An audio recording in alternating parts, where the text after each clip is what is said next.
Yeah. BEETV Productions, the Cultural Preservation Station. Tune in.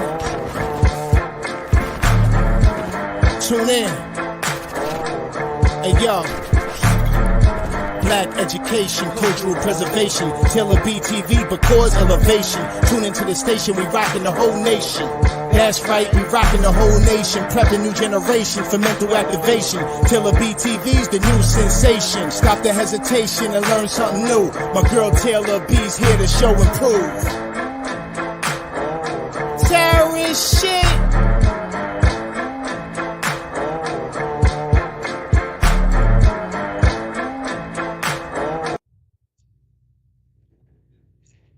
Peace and bless, everybody. Thank you and welcome to Teller BEETV, aka the Cultural Preservation Station. I'm your host, Teller B, and this is B.E.E.C.A.U.S.E. If we don't, who will? Of course, B.E.E.C.A.U.S.E. stands for Black Education Empowers, creating all unity, saving everything. Make sure you're following us on all of our social media outlets. Our YouTube is BEETV Productions with a Z. Our Facebook, our official page is BEETV, a platform for the truth, where this show is streaming on those two platforms. Our Instagram is at TellerBeeTV. Our Twitter is at TellerBeeTV. And our website is www.tellerbeetv.org. If you'd like to be featured on our show, please email me at beetv79@gmail.com. Or you may reach out to me via social media and talk to me about that, and we'll be happy to get you on the show. So tonight, we have a very special show for you. Tonight's guest is an author, an advocate, an activist. She's a former state representative for the state of Pennsylvania. She's a motivational speaker, an entrepreneur, a mentor, a mother, a wife, a community builder, a community healer. She's intelligent. She's resilient. She's selfless. She's encouraging. She's fearless. She motivates me. She's a mentor of mine. She motivates us all. So I want to welcome, without further ado, Miss Movita Johnson Harrell to the show. So thank you so much, Movita, for being on the show. And I hope you heard that wonderful introduction that I gave to you. And I want to first say thank you for being here. I love you. And thank you for sharing this space with us this evening. So welcome to Teller BEETV. Thank you so much for inviting me to be your guest on BEETV. I'm so excited. I heard the introduction. It was so beautiful. And it's an a special pleasure, like when somebody that you know, right, invites you onto their platform to share information and to continue to empower people. And that's what we do. And I love you too. Thank you so much. Thank you for that. And you're correct. It is always more special when you know the person. And of course, tonight is so heartfelt for both of us. So before we get started, what I want to do is, since tonight is such a special day and a special time for you, Movita, not many may have not known, but your son, Dante Lee Johnson, was killed 1 year ago to the date yesterday. Over in Compton, California. So this is kind of a tribute show to his honor to his life and his memory, and also to talk to you and see how you're doing and get a lot of what you have going on out there. So before we get started, what I want to do, actually, I want to take a moment of silence for Dante, also for your other son, Charles Andre Johnson, who was killed actually in January of 2011. And you can see the shirt that I'm wearing. It has both of them on it, and it says "We were murdered." So we're going to take a moment of silence. So let me cue this up. And then we're going to take a real moment of silence for Dante and for Charles to show our respect and our appreciation. So I'm going to mute our mics and we're going to take about a half a minute.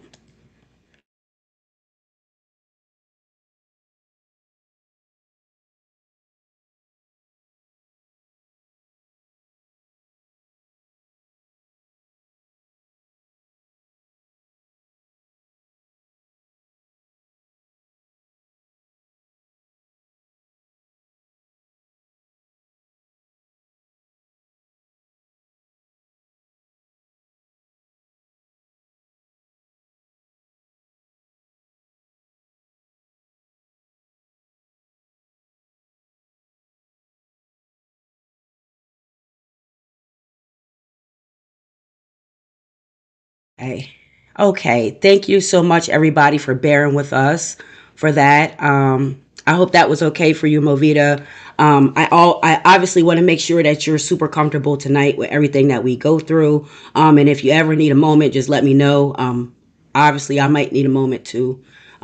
So thank you. And let's go ahead and get started. I want to start the conversation by talking about gun violence and giving you some staggering gun violence statistics. And we're going to start off just with the city of Philadelphia. That's where we are. So we're going to focus there first. We will give some more broader statistics for the nation a little bit later on in the show.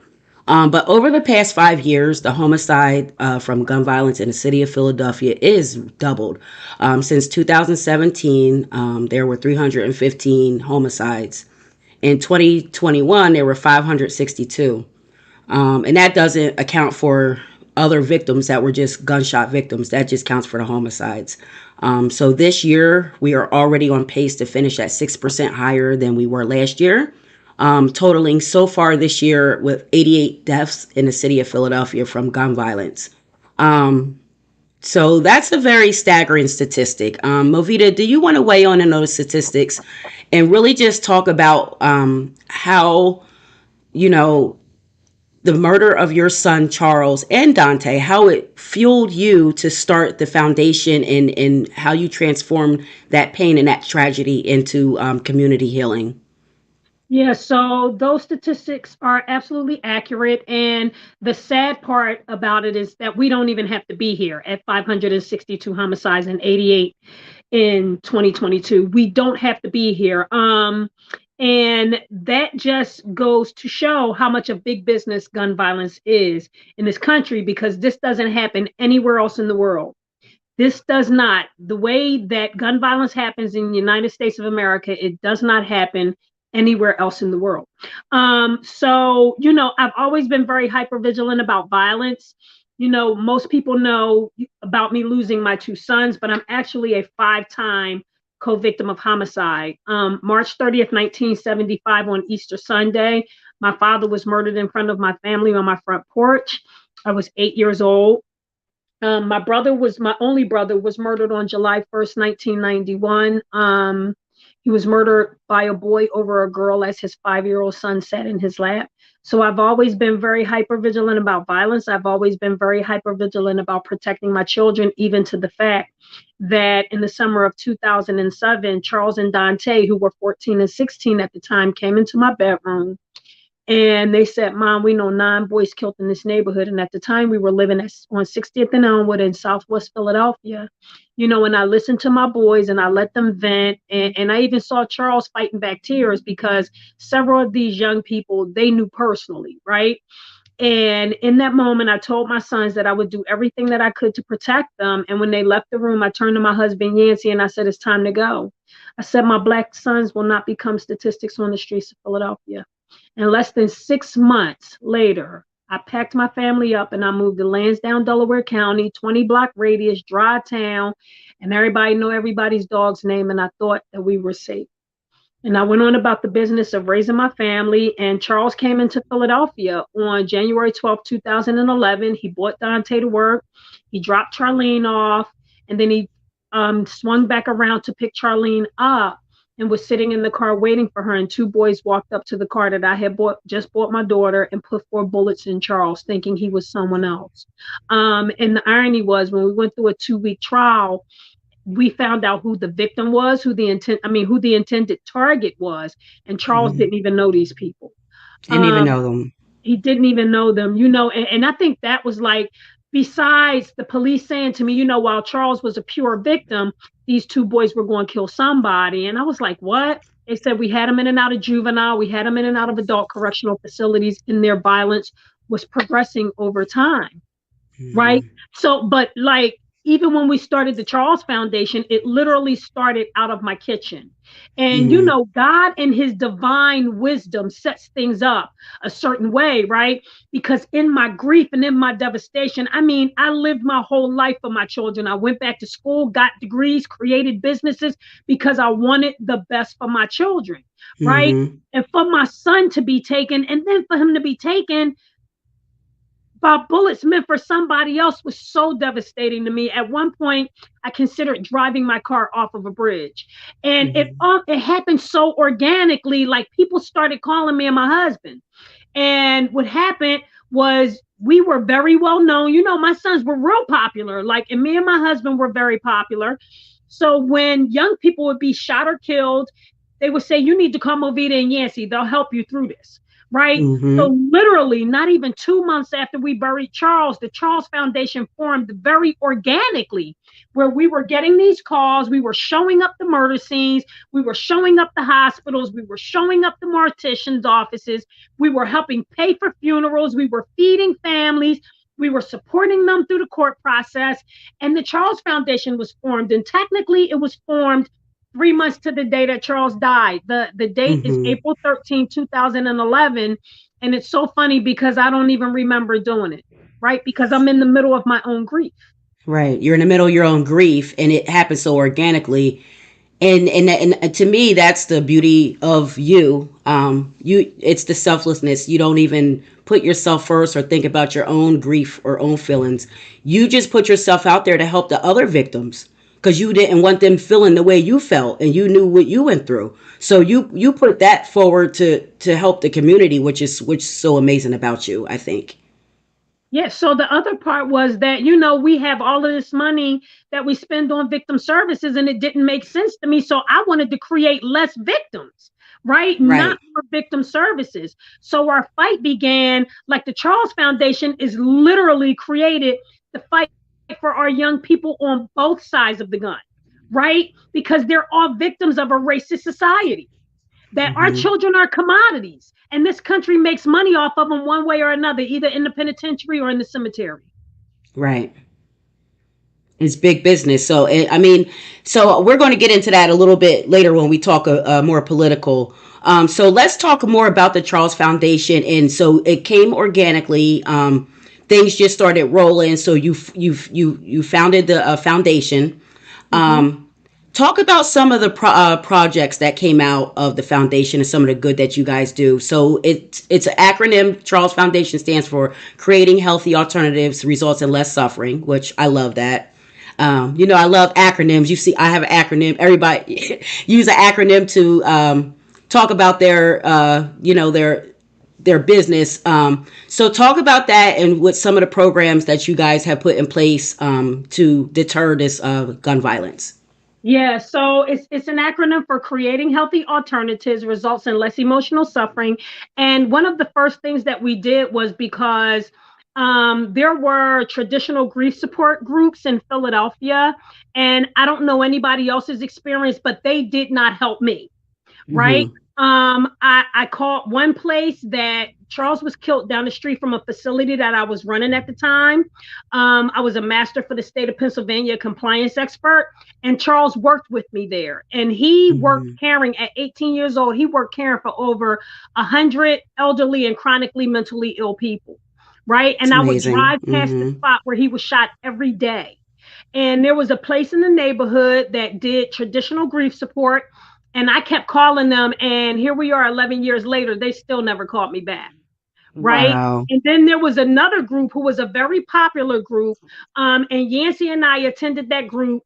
And after about the third time, I said, Yancey, I can't come back here anymore. I would Mm-hmm. leave feeling physically like I wanted to vomit because we would Mm-hmm. sit in these groups and we would literally relive the night of the tragedy over and over and over again. And I said, there has to be a better way. This isn't therapeutic. This isn't helpful. I said, I can't Right. do this. I can't come here. And I said, if I'm feeling like this, then it has to be other people across the city, right? Who are Mm-hmm. feeling like they need something more. So what we did was I coined a term called survivors empowerment. And survivors empowerment, and one of the specific rules is you do not relive the tragedy in the group, but it is meant to empower people to move. For me, I don't even think that I will ever, be over this, but I've learned how to live with the broken heart. Right. So the point of the survivors empowerment was to move people into empowerment where they become a part of the solution as opposed to becoming a part of the problem. right? Mhm. And we taught people how to protest, how to organize. We've organized marches on the mall in Washington, D.C. with over 5,000 victims from across the country. Mhm. We also created a Be the Change program specifically for young people between the ages of 12 and 19, where we had a 12-week summer program. We paid them to come and participate. They did field trips. We showed them where the slaves were kept in Philadelphia. We showed them the history of Black people in Philadelphia. We showed them the history of Black people abroad, and we showed them that they came from kings and queens. We taught them how to write, and we also taught them how to publicly speak. They each had, whenever they did a field trip, they had to write an essay on their experience at that field trip, and then they had to do a presentation in front of their peers, and we paid the young people to participate in this program. And they then became Charles Foundation Peace Ambassadors, right? Because they became the change that they wanted to see in their community. We created a food cupboard shortly after Charles was killed. And we fed so many people, I can't even count. But I know since May of 2020 during COVID until May of 2021, we fed over 100,000 people from a street That's corner of amazing. from a street. And you've been out there. I've been out there, yeah. And you've given them clothes, and you guys clean up the corner. You clean up the park. You clean blocks up. You go to different neighborhoods. You clean blocks up. So all of these are proven things that can help deter gun violence and help to especially keep the young people out of the streets, keep them, motivated doing something positive. Yeah, so my big thing is to address the social determinants that lead to gun violence, right? And what a lot of Hmm. people don't realize, and I'm telling you, so even the controller for the city of Philadelphia, she was at one of my talks one day, and I was talking to a group of people, and what I was saying was that the zip codes with the highest rates of poverty also have the highest rates of gun violence. And she asked her Hmm. staffer, "Is that true?" And he said, "If Movita said it, it's probably true." And they went and researched it, and they found it to be true, and did a whole presentation for Philadelphia on that fact. So, what are social determinants of gun violence? It's racism, right? It's Right. poverty. Hmm. It's the lack of Right. education, the lack of resources, the lack of jobs, and it's the easy accessibility to guns, right? Our Right. kids can get a gun faster than they can get a job. Absolutely. They can. So I'm glad you said that. I wanted to pull the statistic up real quick, just to interject it. The 10 deadliest neighborhoods for gun violence between 2013 and 2017 were North Philadelphia / West Philadelphia, um, North Philadelphia, and they say East Philadelphia, Kensington, Fair Hill, West Philadelphia, Parkside, your area, Mhm. West Philadelphia, Cobbs Creek, Logan, Ogontz, Fern Rock, Frankfurt, Allegheny West, and Tioga. So what you just said is absolutely true. We know those neighborhoods. We know the population, the majority of the population of the people in those neighborhoods, and those are the neighborhoods with the highest rate of violence. Yep, and the highest rate of poverty. And also, there's Hmm. another correlation, right? The highest Hmm. rates of gentrification. Correct. Correct. And that's going on all over the city right now. Um, So I want to read the 10 neighborhoods with the less deadliest, just so we can get a comparison. Hmm. So the least deadliest from 2013 to 2017: Roxborough, West Mount Airy, Chestnut Hill, East Falls, Fox Chase, Ronhurst, Manioc, and it just says industrial. So I think maybe I don't know where that is, but What? yeah. So we obviously can see the difference in the neighborhoods. So obviously you doing the Charles Foundation is directly affecting these neighborhoods. It's directly affecting these children that live in these communities. And it's not just the children, because you guys do programs to help the whole family, not just the children. Yep. And talk about some of the therapy sessions and the therapy programs that you guys have to help gunshot violence victims, families, kind of get over and kind of recover a little bit from their trauma. Yeah, so we have a wonderful volunteer psychologist on staff, Sappho Fulton. Mm-hmm. We have done groups with survivors, with mothers. We do groups with children. We do groups with entire families. We do vision board groups. We do art therapy groups. We're also the Philadelphia chapter of March for Our Lives. And we're a part of the National March for Our Lives movement, but we are the Philadelphia chapter, and we are the only Black chapter in Pennsylvania. All of our young That's one. people are, That's wonderful. yeah, yeah, and here's the logic behind that. My good friend Max Milkman came to me and said, because I've been very involved with ceasefire and most Mm-hmm. organizations nationally who do good gun violence work, and it made sense that the Charles Foundation, because here's the thing, for some reason I attract young people, right? And here's the thing, I don't attract church children. Like the children that we get, and I call them children, but they're not children, they're young people, Mm-hmm. because the Yep. ones that we service, right, are between the ages of 13 and 22. But they come from all over the city to West Mm-hmm. Philly to be a part of the Charles Foundation and the activities that we do there. We now have a program that we're doing with Jackie Johnson of Sankofa Healing. Sankofa Healing is an amazing um, nonprofit. Jackie has 7 rooms, 7 different rooms in her building. She's in the Leon Sullivan building off of Broad and Masters. And Mm-hmm. Jackie specifically works with people of color around trauma, right? So her space, she has music therapy and yoga and movement therapy and art therapy, different kinds of art therapy. And because we know one thing in the Black community, that we don't all recover in the same way, right? Right. And as a social worker, a lot of people don't even realize, like, by trade and training, I am a social worker. Mm-hmm. So my whole life has been about helping people. And the one thing that I know is when you're looking at helping people to move beyond trauma, now, mind you, I was diagnosed with PTSD at 10 years old. 10 years old. Yeah, from the PTSD and trauma depression. that you saw with your father, your uncle, Yeah, my brother, my your cousin brother. Kyrie was murdered January 1st, 2013, after Yeah. Charles. So, one thing that I know as a child survivor of gun violence is that all children don't talk about what they go through, right? And even the ones that do, they don't know how to express themselves. So we need to make sure that we have different modalities of therapy to be able to engage any young person that comes through our doors. And all of the work that we do needs to be trauma informed and trauma based. I love that. That's wonderful. And I also want to say that a lot of those programs that you name, Movita, those are programs that otherwise our children may not even have access to. They may not even know about those kind of things.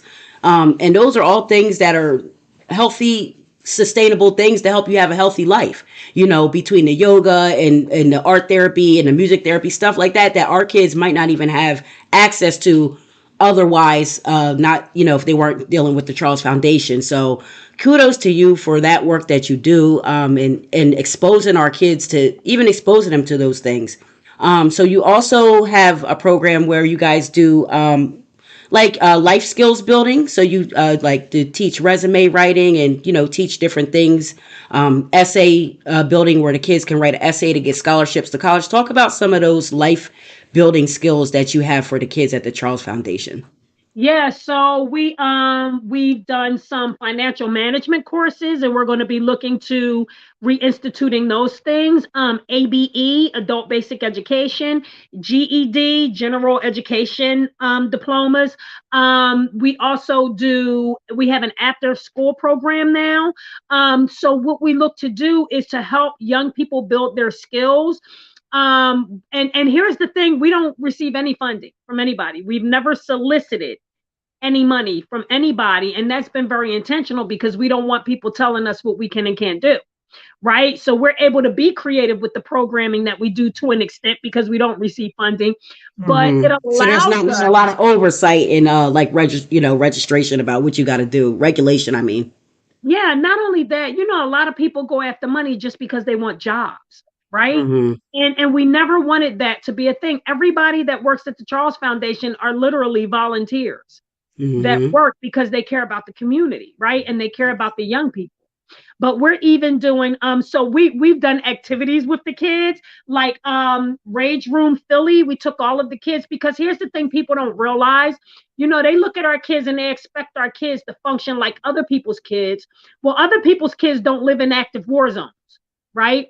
We have young people that may see a dead body on the street on their way to school because that's how much gun violence there is in Philadelphia. Yeah. So we can't expect these young people to be normal. And that's why I said earlier, everything needs to be trauma informed care. And then, there's so much residual trauma in our community because if we ain't seeing it on the street, we're hearing it on the radio, we're seeing it on social media, Or and there's sometimes in our homes. sometimes in our homes, but our young people are exposed to so much violence that we have to have this stuff in place to be able to help them to balance their lives. Absolutely. Absolutely. So I want to get a little bit of your reaction. One of our viewers, Kevo, he said, please stay powerful, sister. So that's a message to you, Movita. Um, peace and love. And Kevo also said that the U.S. government drops guns off in our neighborhoods at Absolutely. night. So talk a little bit about that and a little bit about some of the the political influence and how it relates to the gun violence in our cities, in the inner cities. Yeah, thank you so much, Kevo, for responding. And here's the thing: we don't make Smith and Wesson in the hood, right? So how is the hood so infiltrated with the guns? So a couple reasons. Number one, yeah, they're dropping guns off in our communities. Number two, illegal straw purchases because there's no oversight of gun purchases, gun lost and stolen guns, and reporting. Right. So here's the thing: a lot of people don't understand what a straw purchase is. So a straw Okay. purchase is when two people go into a gun store. It's usually a girl and a guy. The guy usually can't buy a gun because he has a criminal background. The girl usually has a clean record. They walk into the gun store. The guy picks out all the guns. The girl signs a criminal background check, which takes a couple seconds. I mean, I bought a long gun. I bought an AR-15 in 4.5 minutes, right? But Wow. yeah, I bought a long gun in 4.5 minutes. But the girl signs the background check. The background check Mhm. clears. The guy pays for the guns. They go outside, put the guns in his trunk. Now, one or two things happen. Either she's his girlfriend and she's jumping in the car and rolling with him, or she's his girlfriend's sister or whatever, or he just brought her along to buy the guns. He pays her a fee for buying the guns. Then he takes the guns and then he sells them on the streets of Philadelphia. Right? And that's So a that's straw the straw purchase. purchase process. Can you hear me? That's Yeah, I can hear you. Okay. Yeah, that's the Yeah. straw purchase process. But let me give you the other side of that before you come. Okay. So a young person came to me a couple months ago and said, Miss Movita, this dude rolled up on me on the corner, opened his trunk, was trying to sell me a gun, and this was a 15-year-old. And he said, Miss Mm-mm-mm. Movita, I ain't know what to do. At first, I said, you should have told them I said, you should have told them you were going to call the police. He said, Miss Movita, I told them I should call the police. And then he pulled out a badge and said, I am police. I'm not surprised, but so I mean, were they trying to just sell him the guns, or they trying to entrap him into buying the gun and try to then arrest him, or Nope, both? trying to sell him the gun. They were trying to sell him the guns. Oh my gosh, this is why the Charles Foundation is huge. It's why we need more people like you. We need other local businesses to partner. I know you said you guys don't solicit and you don't ask, but I'm doing it. I'm making a call to action to local businesses to, if you want to do something positive for your community, if you want to impact the community, you guys need to get with the Charles Foundation and talk to them about a partnership. Doesn't have to be about money, it can be resources, it could be time, it could be anything to help these kids, to help our community get to a point where we don't have that kind of thing happening. I bet you in Roxborough that would not happen. Right. right? So, Yes, and thank you for your call. And here's the thing: we will accept partners. Like right now, we need to re-sheetrock our building. We bought a building out of mhm, pockets and right there at 52nd and Walousing, and that's where we do all our services out of. We have a full food pantry on the first floor. We have mhm, a professional conference room that we allow any nonprofit in the neighborhood that needs a meeting space to use that meeting space. We don't charge a penny. We have a training and education room. We have computers that we bought out of our pockets. We have a studio on the third floor where we bought printing presses for kids to make their own t-shirts and start their own businesses. We also have we also do art programming on the third floor, and we do educational programming. So we allow people in the community to use our building. So we do need some work done in the building, but the big ask for me, and we made this ask. So here's the thing, Dante's, like you said, when we first opened up, Dante's first death anniversary was last year. I mean, it was yesterday. I'm sorry. And mhm, every year since Charles has died, we have done something wonderful on January 13th to change the narrative of that day. That day, the people who took my son won't control that day for the rest of my life. I will change the narrative of that day every year on that date, right? So yesterday mhm, we were able to announce the Dante Initiative under the Charles Foundation, and the Dante Initiative is developing opportunities that nurture, teach, and empower. And we put a call out. We had District Attorney Larry Krasner, who is a dear friend of mine, mhm. Council Member Jamie Gauthier, who is a dear friend of mine, and we put a call to action to the community yesterday for us to be able to provide jobs and opportunities for more of these young people. I mean, we have to turn young people away because we don't have the capacity to So be able imagine to that, turning a hire all young of them. person away. Imagine turning them away and then hearing about them on the news later, or seeing them on the news later that they've been involved in something. I mean, that's heartbreaking. That's heartbreaking. So this is a call to action. This is BTV. This is the Charles Foundation. You guys, local businesses, please, please, please, if it's time, if you can donate some of your workers to come help sheetrock the building. If you have people who work for you who are educators that can help sit in and do little sessions with the kids, come on, guys. It's time. If we want change, we have to be the change in the world. And Enough of even this if with, they can hire a couple of these young people part time, because our yes. kids have said to us, because we can come here, we're safe, we have money in our pockets, and it keeps us from being involved in violence. Right. They could be partnerships in that way too. So please, local businesses, get involved. Your business is at stake too. 9 times out of 10 of your local business, you're in Philadelphia somewhere. So just like kids, and people are getting shot on the street, a shooting can happen in your building, in your local business. It could be you, it could be one of your workers. So this is something that affects us all, not just one of us. So it's something that as a community, we have to come together and build on. So let's segue. I'm glad you brought up some of that. So let's segue into the history that you made. I want to really honor this. I talked to you a little bit earlier and told you that I made you a meme today. You know how much I just love you, Movita. Like I want to be like you when I grow up. Like you're a great mentor. You're a great teacher. The kids love you. They just gravitate towards you. You just have that magnetic energy. You're motivational to people. So back in 2019, you made Black history by serving as the first Black Muslim woman of the state Pennsylvania legislature.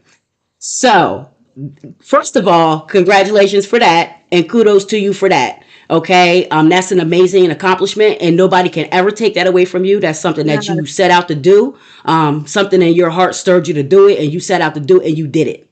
Regardless of the outcome, regardless of whatever, you did it, and can't nobody never take that from you. So you'll be the first for that to go down in Pennsylvania history. So I wanted just to talk a little bit about that barrier because that is a huge barrier. You have basically three barriers against you when it comes to breaking into politics. You're a woman, you're Black, and you're Muslim. So you have three barriers. So talk about kind of how you kind of broke your foot in there and how you did it. How did you break in there? How did you break in? So great question. So most people don't even realize I never wanted to be in politics. Okay. Right. So I wasn't a little girl who said, "Oh, I want to grow up and I want to be a representative, or I want to grow up and I want to be a city council person." That wasn't my dream. Right. But when I was fighting gun violence and I'm sitting in front of people that look like me and that don't look like me in leadership positions, and I would beg them to fund strategies that we knew that worked in Philadelphia, and they wouldn't. So in 2015-16, I ran, and I didn't win. I didn't run because I wanted to win. I ran Mm-hmm. because I wanted to force somebody's hand to be able to fund a strategy that we did in Philadelphia that was called Focused Deterrence. And even though the city severely underfunded that strategy, we had a 30% reduction in the first year.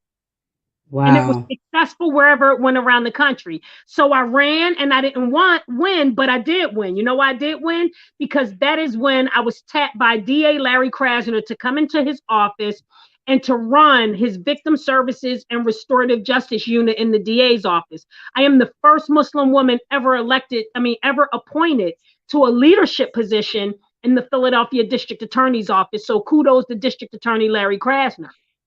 Kudos to Larry Krasner and to you, because without you, the work's not done.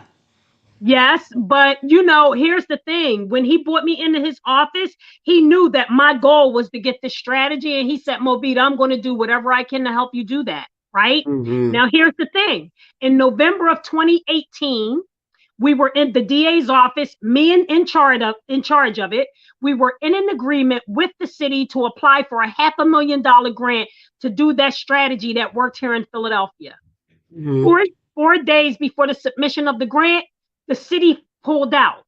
They applied for the funding, but not for the strategy that was successful. They applied for the funding to continue to fund those same patronage jobs that wasn't reducing gun violence in the first place.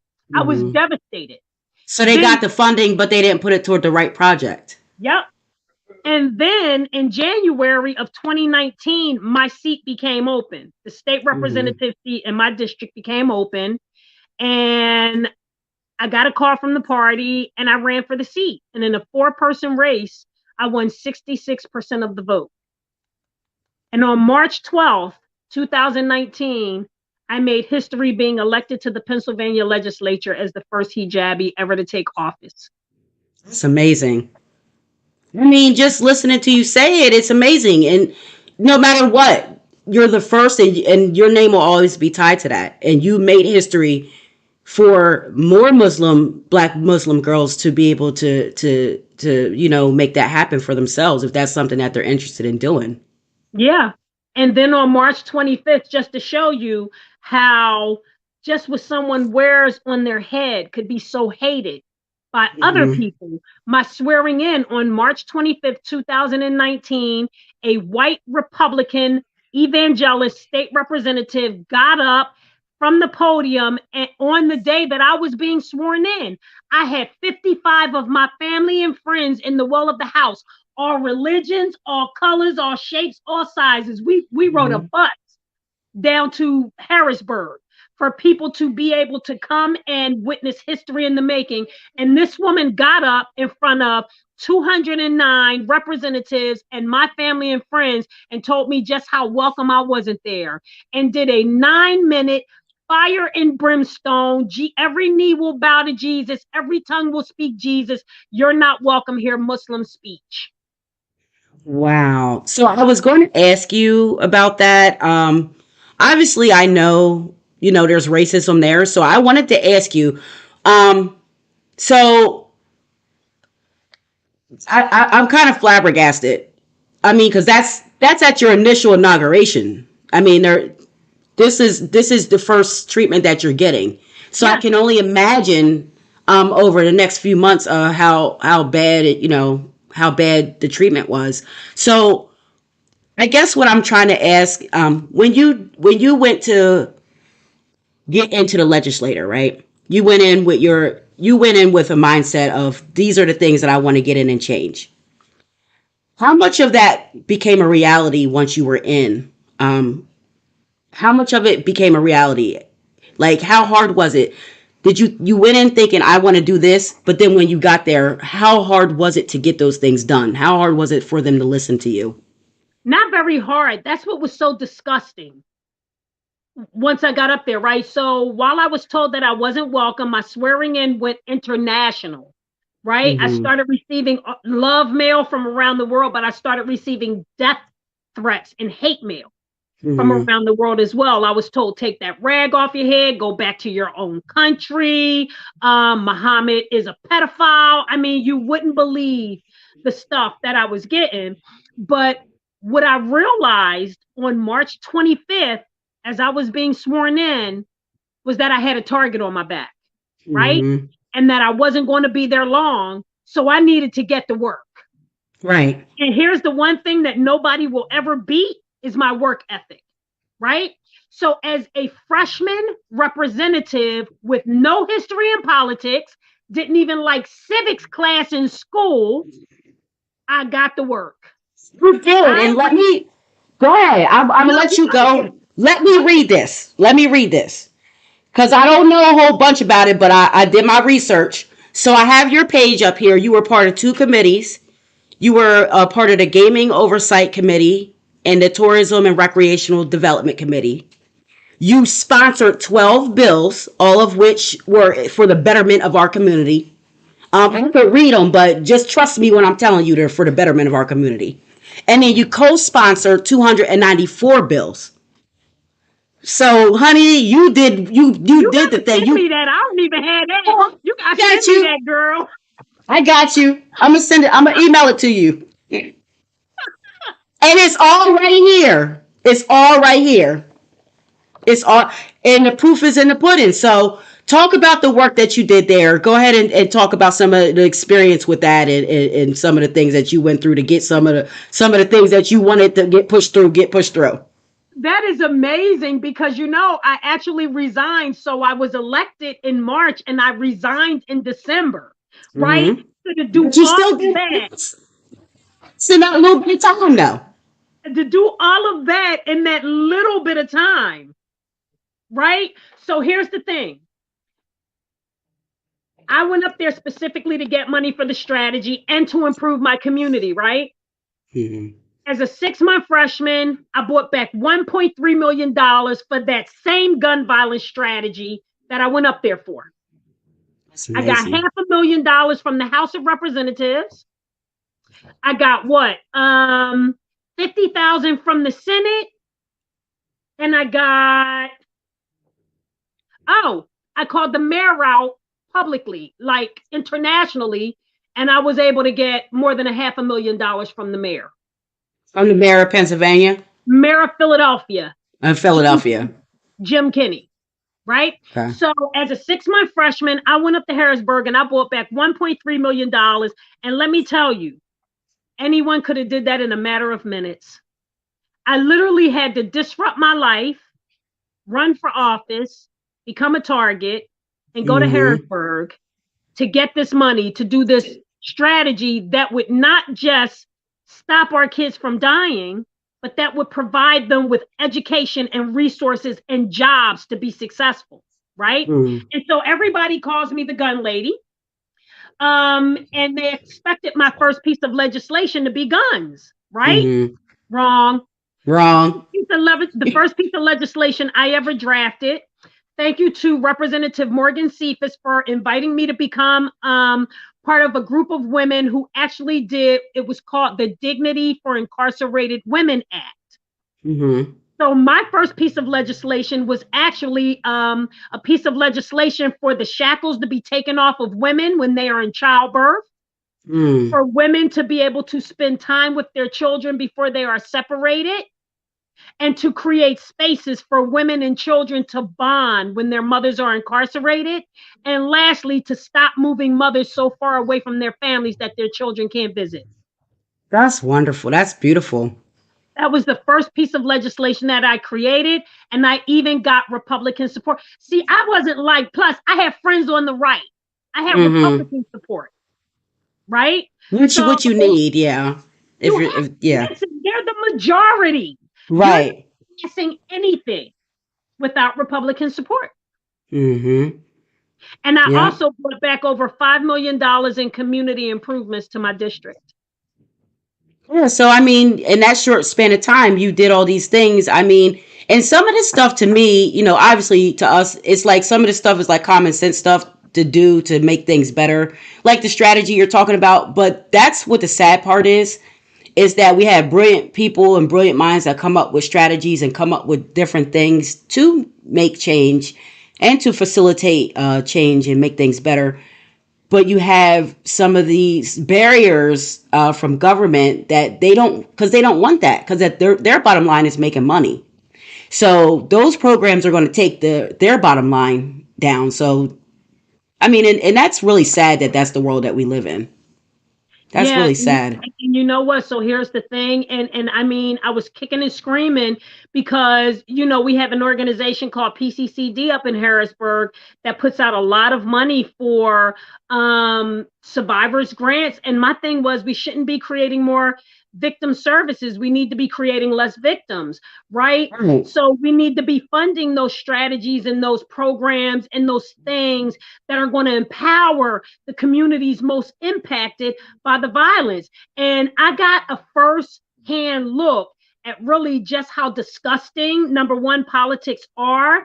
I mean, you wouldn't believe the lavish dinners that the lobbyists pay for, and the drinking, and the all at the expense of the taxpayers, right? Mm-hmm. But for me to see just how big of a business gun violence is, right? So I'm gonna break it down. Like, for the average person that's watching, this episode right now, if your skin is black or brown, you are a commodity in this country, right? Mm-hmm. So, well, why would you say that, Movita? Because the mother of the dead kid had to disrupt her life, go up to Harrisburg, and fight to bring back money for a gun violence strategy where anybody up there could have done that with the snap of their fingers, Right. right? But still and yet, we fund gun violence. Well, how do you fund gun violence, Movita? Well, in Philadelphia is a teaching city, right? With full of Mm-hmm. universities, it's a teaching city. You have multi-million-dollar trauma bays going up all across Philadelphia just for gun violence, right? Right. Look at Presbyterian. Look at Mm-hmm. Temple. We pay for doctors, nurses, trauma bays, Mm-hmm. $1 billion a year in police overtime for gun violence, right? We pay for judges, prosecutors, defenders, police, victim services. You got all these Mm-hmm. victim services organizations where people are getting salaries, right? Gun violence is big business. And as long as it's black and brown children dying, it's not going to stop. Nope. It's not going to stop. It's not going to get better, and they're going to try to fight programs to deter gun violence because, like I said, it's not added to their bottom line, and it's not, and their kids aren't the ones being affected by it. And you just made a great point, and let me give you an example on that. So I was part of the Coalition to End Gun Violence, and we fought to get $100 million out of City Council for gun violence, right? Which is Mm-hmm. all fine and good. But if you get $100 million and you're not being succinct and specific about how you're going to utilize that money to stop gun violence, then what's the point? Right? Right. So the whole time that we're advocating for this money, I'm advocating for evidence-based strategies that are working around the country. We don't have to Mm-hmm. recreate the wheel, right? We can Right. give money to community-based organizations to do stuff that's already working. We need to make sure that we're tracking and evaluating and assessing everything that we do. And in 6 months, take a look at it, see what's working, see what's not working, and revise it. So here's Right. the thing: while we didn't get the $100 million, we got $70 million on the city's budget. But what they did was they put the money out to these community organizations, and it's just like throwing crap at the wall, waiting to see what sticks. None of it is Mm-hmm. organized. These groups are Right. not forced to work together. None of it is filling gaps and holes. None of it is evidence based practice. None of it is being assessed and evaluated. And the gun violence continues to rise. Gun Continues to rise. violence is big business. Big business, big business. So let's do a little bit of a transition here. I want to talk about the book. So hold on, let me get this right. I put that up on the wrong thing. I want to make the book the background. So you released a book. Let me pull it up. It's Phoenix Ascending: My Rise from the Ashes. So I know that this book is special to you. It's a memoir of your trauma, a memoir of your pain and a culmination of your experiences. It's advice. It's all of those things. Talk to us a little bit about the book, why you wanted to write it, and how that's going for you now. I know it's been going great. There it goes right there. It's a beautiful cover. Yeah, so thank you so much for bringing up about the book. Phoenix, I'm sorry, I'm trying to get a screenshot. There you go. Phoenix Ascending. Oh, she took herself out. She'll be back in a second. Movita, if you let me text her to make sure she should be rejoining. She must have hit the button to delete the broadcast. So what? You know what? While we're waiting for her to come back, um, let me go ahead and read a little bit more gun violence statistics for you. So, the state of Pennsylvania's death rate from gun violence accounts for about 12.5% of our population in the state of Pennsylvania alone. The highest rate of death by gun violence is in the state of Texas, and the lowest state is Hawaii. Here she comes. Here she goes. She's back. There she goes. Don't worry. While you were gone, I read some more gun violence statistics, so we're all good. Okay, Uh, I'm like, what all happened? good. Yeah. When you at the screenshot, it must have took your stream out. I won't But do that you're again. that's okay. It happens. But we're all. I knew you were coming back soon, so I have some stuff on the back burner to say. But go Okay. ahead. Let's talk about the book. Go ahead.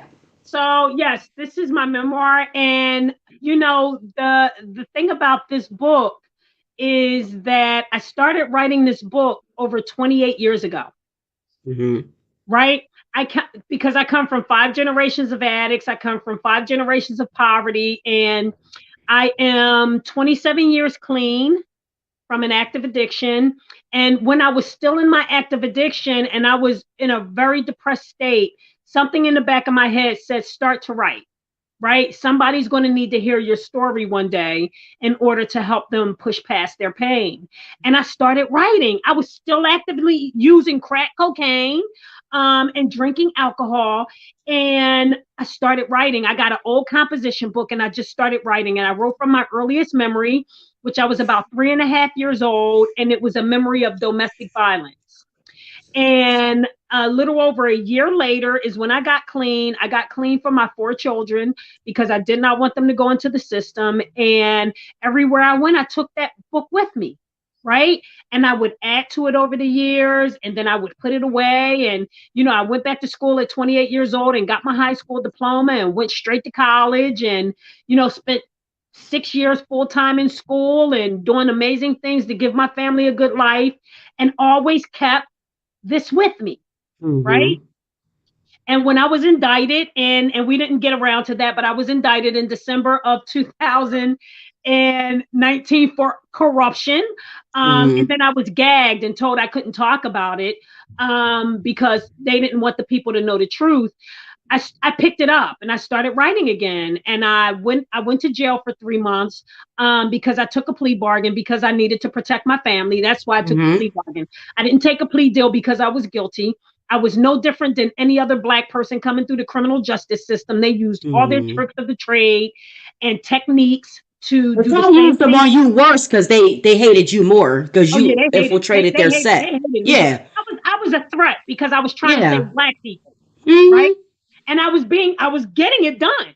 So Yep. they had to They had to remove do my power. something. They had to do something to get you Yeah, out of there. they had to We remove know. my power. But Mm-hmm. when I was in jail, I actually wrote. And the funny thing about me being in jail, and I don't even know if you know this, but a couple weeks after I was there, the women elected me to be their block rep. That's it. Everywhere you go, Movita, everybody loves you. So I actually I advocated for the women to the administration at the jail. And when COVID hit, We got a lot of work done during COVID to get women answers to their legal questions. Thank you, DA Krasner, my real good friend. And we even got some women released during COVID. But I wrote through that process. And when I came home, my son Dante, me being arrested was devastated for my family. And I had asked my son to come home because I wanted all of my family to be together as we made our way through that, and people were assuming that I was guilty and people were degrading me. And it hurt my son so bad. At one point, my son laid his head in my lap and cried like a baby because, he was fighting people on Instagram and on social media. And I said, please don't. I said, don't. It's not worth it. Right. So when I came home and I came home from jail with full-fledged COVID, I came home on April 6th. I didn't get out of bed until the day before my birthday. I got out of bed on April 20th. And my son said, Mom, you got to finish your book. So I picked my book back up and I started writing, and I literally got my edits back the week before Dante died, and I couldn't even read my final drafts initially because then Dante went to California and was murdered in a random drive-by.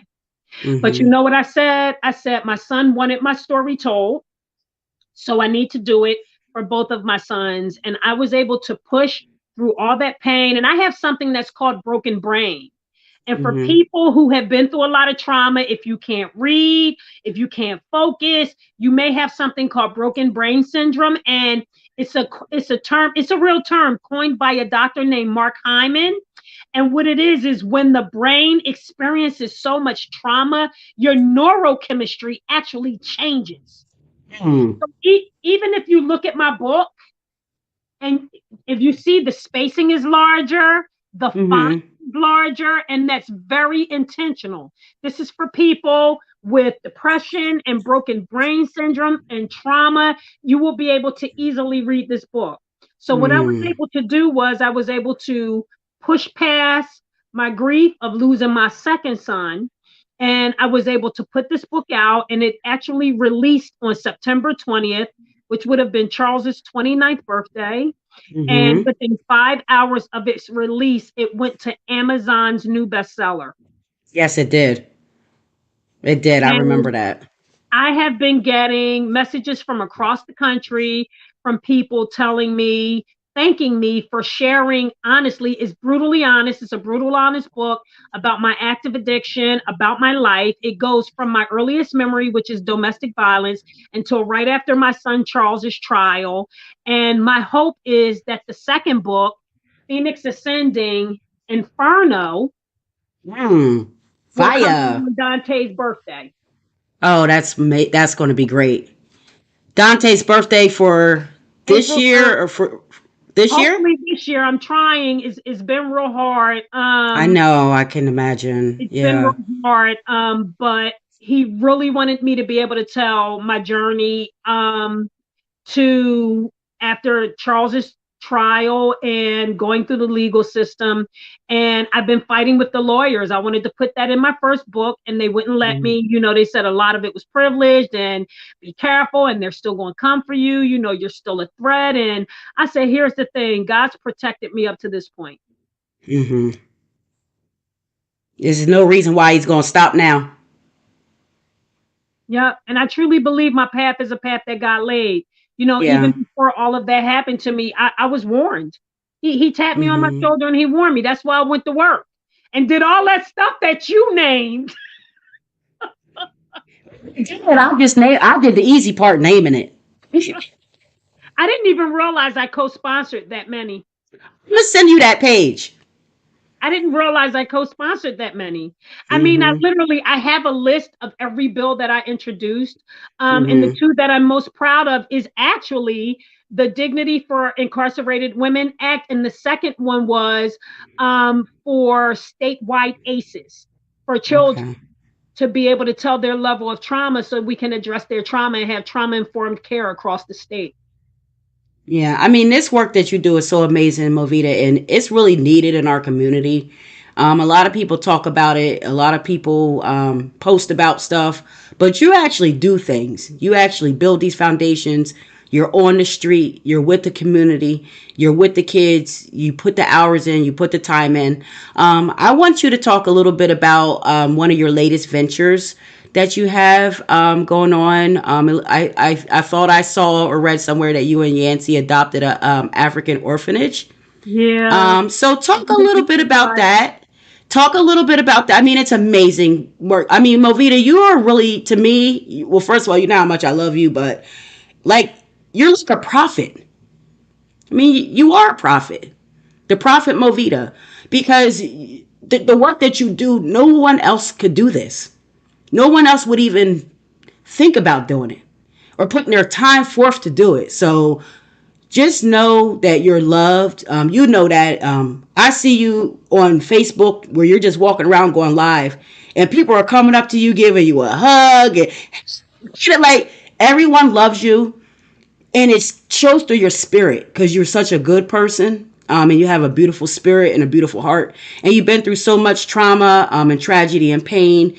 And I call you a prophet because anybody else would have folded, especially with a background already with addiction and a background like that.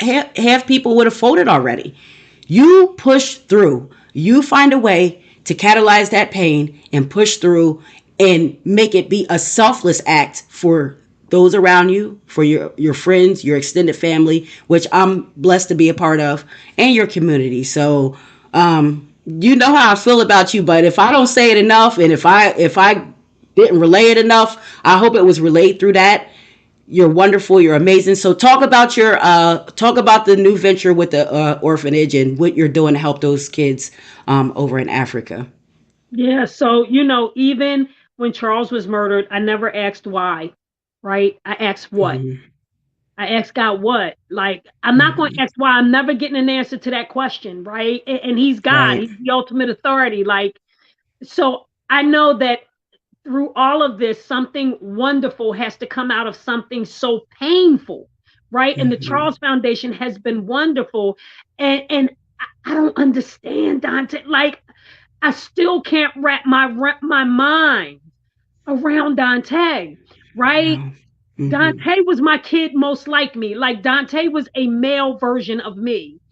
And really, in my head, Dante was the one that was supposed to take care of me when I couldn't take care of myself, right? So when Dante And was he murdered, he did do that. He did do that. He held you up so many times and did everything for the Charles Foundation. He stepped in. He was a spokesperson.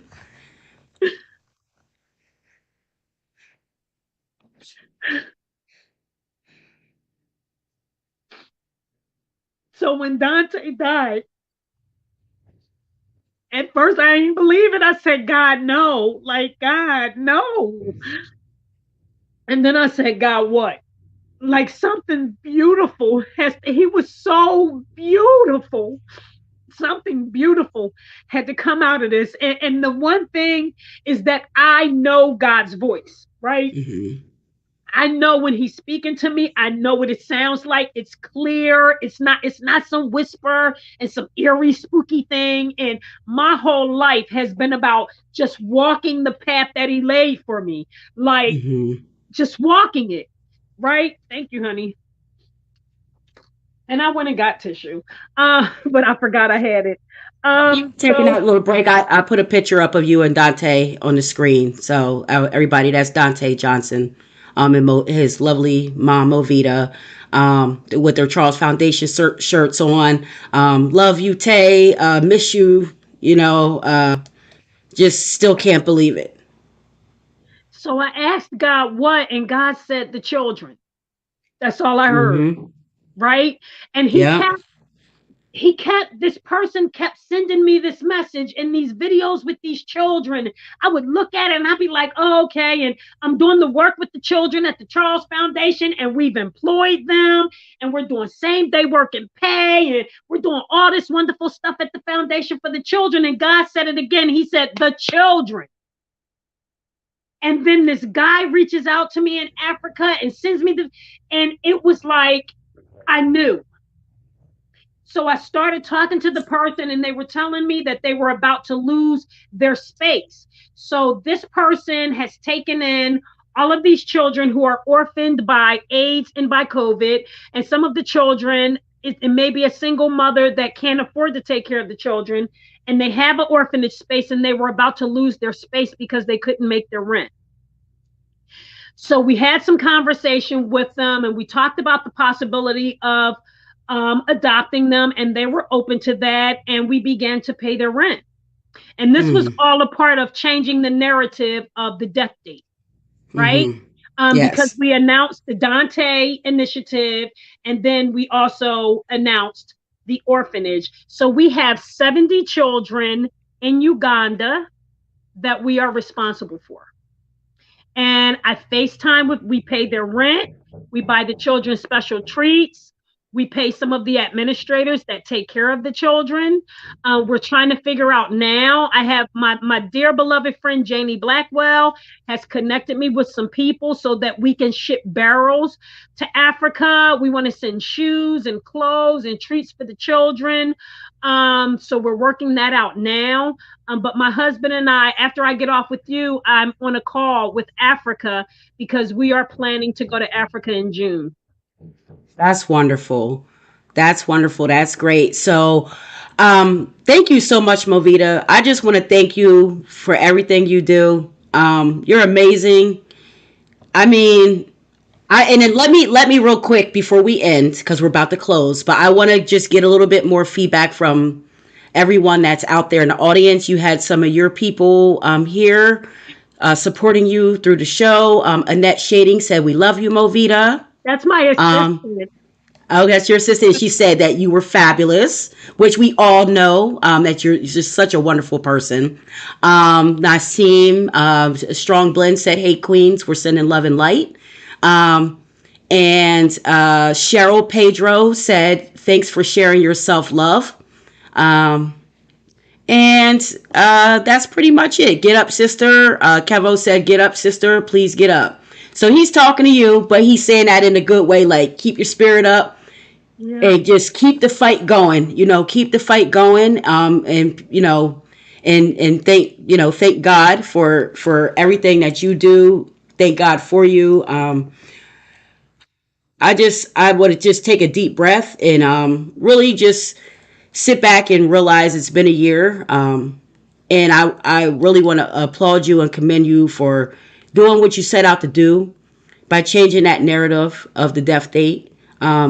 I think this year you did a brilliant job with rolling out the Dante Initiative and also with talking about the orphanage and letting that be known on Dante's death date. So the narrative isn't this is the date my son was murdered. This is the date my son was murdered, but this is also the date that all these other great things are going to take place and all these other great things. Because of him. Because of him, yes. Because of him. So I wanted to make that be known. I want to thank you for being on the show. We're going to bring the show to a close. I'm going to go ahead and close the show with another moment of silence for Dante and for Charles. We love them. We honor them. I love and honor you, Movita, and the family. Tell Yancy and everybody I said hi. Okay. And I'll be down to see you soon. I got to get down there. So we'll talk anyway offline about the other event. And I will send you that page of all the wonderful things that you did in Congress when you were there. And I will go ahead and close the show out by doing another moment of silence for Tay and Charles. Okay, so we want to make sure we honor them and make sure you guys know Gun Violence Month is in June. That's Gun Violence Awareness Month. I think Gun Violence Awareness Day is on June 2nd. Is that correct, Movita? June 4th. June 4th, okay. And then the orange ribbon is the ribbon to show your support for victims of gun violence. So anybody out there that has been a victim of gun violence, get your orange ribbons and in June, show your support and get with the Charles Foundation. Whether you're a business or a regular person, we want to put that call to action out there to local people to get involved and help in any way you can. It's not always about money. It's about resources. It's about time. And really, that's what our kids need. They need our time and they need our love. And they need resources because that's something they don't have. And that's something that Movita has done for the community. And we thank her. We thank for her tireless work and for her efforts. So thank you so much, Movita. And we're going to go ahead and close the show out with this moment of silence for Charles and for Dante. Thank you guys for tuning in to BEETV, and we'll see you in a couple weeks on the panel show. Thank you.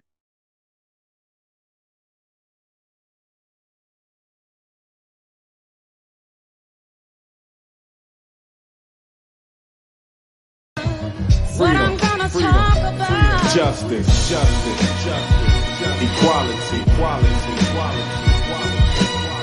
What I'm gonna talk about. Freedom. What I'm gonna talk about. Justice, equality. Yeah. Freedom for you and for me. But when I look at y'all, I see the law. When I look in the mirror, I see the law.